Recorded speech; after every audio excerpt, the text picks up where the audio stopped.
Hey Chuck, just been a week off now. What just can you give us a little rundown what the past week has been like for you guys and what your schedule has been? Yeah, it's been a good week of practice, really focusing in on us as a team, and a lot of individual work early on in the week, and then as we got closer to game day, starting to prepare for North Carolina A&T. What's been the biggest difference for DJ right now? I mean, he seems like not only is he more aggressive, but he's like him and Boogie are working better together recently. What's been kind of the biggest difference maker for his elevated play? Well, I think DJ has spent enormous amount of time in the gym working every single day. And I think the last few games the fans have been able to see all the work that he's put into it. Obviously, he's playing with incredible confidence. He's shooting the ball with incredible confidence. But, DJ, he did it last year. There were moments before he got hurt that he was shooting close to 40% from the three-point line. And we're starting to see that. I think the fan base here is starting to see what we've known all along.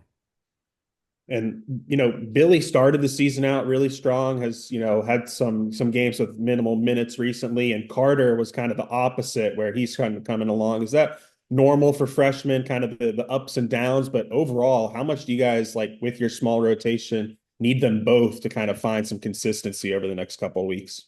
Yeah, I think it's exactly right what you just mentioned. Those are ups and downs that Carter and Billy are going to go through, but they're not the only freshmen that are experiencing that throughout the country. Every freshman at some point plays really, really well, and then at some point during the season has a tough stretch.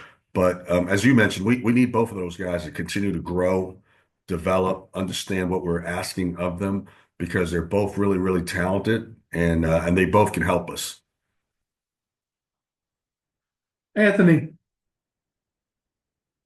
Yeah, Chuck, if I'm not mistaken, it seems like you guys are going to be playing against your son. Just how excited are you and him for that opportunity? Yeah, I'm proud of him, and I'm excited for him to go through this experience to be a part of a Division I program. I called him yesterday to see how he was doing, and the very first question I asked him yesterday was, "How did you finish the semester?" He said, "I got a 3.5." I said, "You're short. We were shooting for 4.0, but we'll take a 3.5. We'll take a 3.5." And then obviously A&T, their top two, I guess, producers are Landon Glasper and Ryan Forrest. Just what have you guys seen from those guys in the scouting and just kind of what makes them, I guess, their go-to guys? Those guys are, hey, they're really, really talented. Number one, like they can score the ball as well as anyone, any guards that we've faced thus far. They really can. I'm not just saying that. What makes them dangerous is they can make tough shots. They'll take tough shots. They can make it from deep beyond the three-point line, or they can pull up from the mid-range. And anytime you have a backcourt that can score on three levels, it makes it hard for the opposing team. So we've really got to lock in on those guys tomorrow afternoon. Yeah, and with Landon Glasper being a Fayetteville kid and then Ryan Forrest being another Arkansas kid, is that something you guys maybe consider at all? Them playing close to home or at home in Landon's case, that maybe they're gonna, have a little extra motivation. Is that something you guys consider at all? Yeah, absolutely. It's only natural for the local kid to play really, really well. I think we experienced that a week ago in New York City. Boogie and DJ played unbelievable. Obviously, Boogie's from New York and DJ right down the road. So this is no different. These kids are Arkansas kids. One in particular is from here in Fayetteville. So they're going to be pumped up, and rightfully so. They're going to have tons of support, family members and friends. So we're anticipating those guys, playing really, really well at a high level. Connor,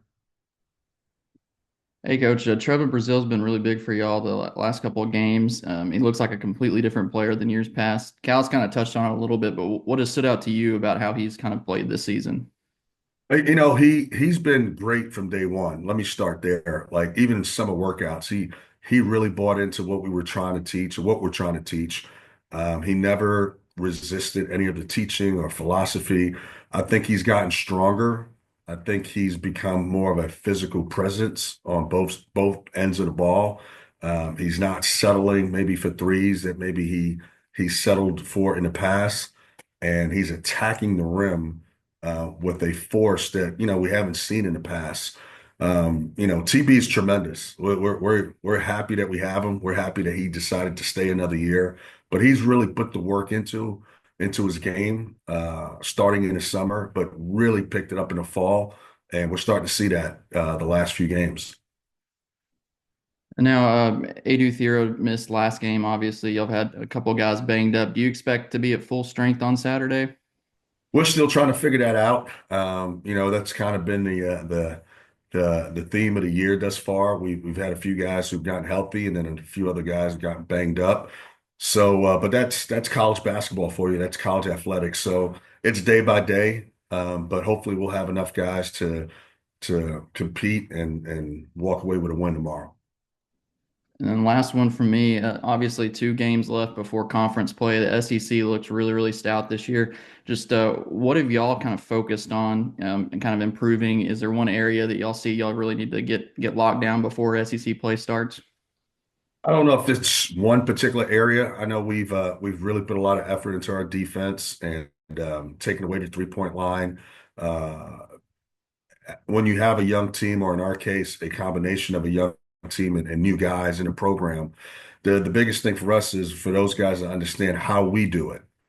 How we do it here with Coach Cal, how we do it here at Arkansas, and that takes time. But I think the last few games, the fans are starting to see glimpses of what we can be, and we're starting to grow to a better defensive team. We're starting to become a little bit more cohesive on offense, as you mentioned.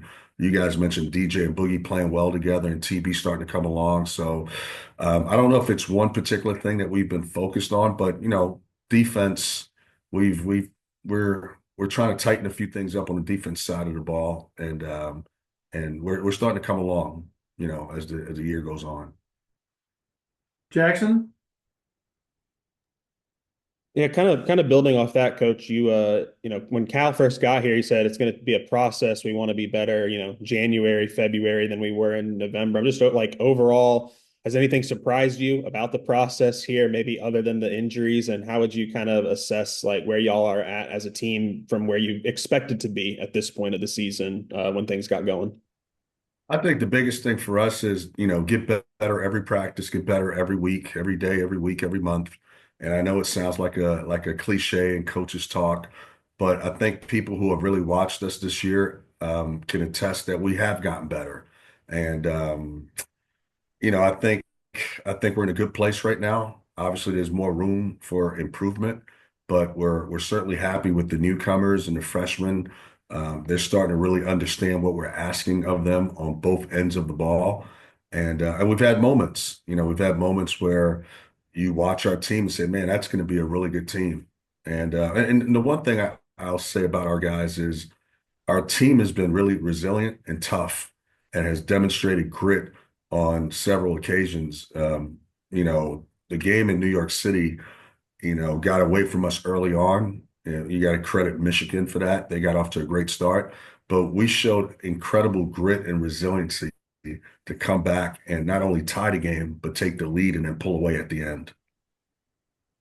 And you guys hadn't really played many two big lineups based off kind of injuries, part of it and matchup, I'm sure. And then you were forced into it at Madison Square Garden, and TB and Jonas did really well. I know there's hasn't been much scrimmage time, but how have you guys been able to get a good look at that in practice, or was it just kind of throwing it into the fire with TB and Jonas, playing a lot of minutes together, especially the past 2 games? We've talked about it this season, but as you mentioned, we've not had the opportunity to scrimmage to actually see it. Going into the Michigan game was probably the window where we had the healthiest team, so we were able to see what it looked like for 2 or 3 days. But you never know. You got to actually do it. And as you mentioned in the Michigan game, it looked pretty good. So it looks like this is a lineup that maybe moving forward we could play, which is a good thing. But we've been able to, Coach Cal's been able to play big lineups, small lineups throughout his career. Obviously, having the ability to play with two bigs, I think, is going to be beneficial moving forward. But But I think whether it's a big lineup or a small lineup, we'll be able to figure it out and make the adjustments as the season goes on. Anthony, hopefully you can give us a two-part or a three-part question here to close us out here. I've got a couple questions. So There you go. no two or three parters, but two questions. But you mentioned, improvement, just kind of gradual improvement. The 3-point shooting has kind of been one of those areas, especially in recent games, that you guys have kind of seen that. Just are you guys just getting better looks, or what's kind of gone into that aspect of the game? I think two things. I think the kids have been really putting the work into it, the effort into it, and sometimes you can put the work and effort into it, and you just don't get the results. So it's not like they're working any less. It's not like they were working any less. They're working at it, and it's starting to click at the right time. I think the second thing that's been super beneficial for us is you guys have mentioned the lineup with the two bigs. When you got Jonas Adu and TB, and you throw the ball inside into the post to Jonas, you're going to draw a double team. And Central Arkansas, I think, was an example of that. Anytime the ball went into the post, they double teamed Jonas, and he did a great job of making the right reads out of the post, which forced rotation and gave us pretty good looks. So I think anytime you can throw the ball in the post, and you got a post threat, it's gonna draw double teams, which then allow us to get maybe better looks on a perimeter. And you've talked a little bit about Boogie already. Coach Cal has talked about how he wants him to get a triple double at some point this season. Just what makes him the kind of guy that, is capable of that, and where have you kind of seen him grow the most since he's been on campus? I think defensively, he's starting to understand scout reports a little bit better. When you're the best high school point guard in the country, it's hard to be challenged every day. So I think, coming here, he's starting to understand that it's not just about talent, which he certainly has talent, but so does the other team. The other point guard on the opposing team is pretty good too. I think him paying attention to detail and scout report, understanding the strength and weaknesses of the opposing teams and how we can take advantage of those situations, he's made tremendous strides over the last month.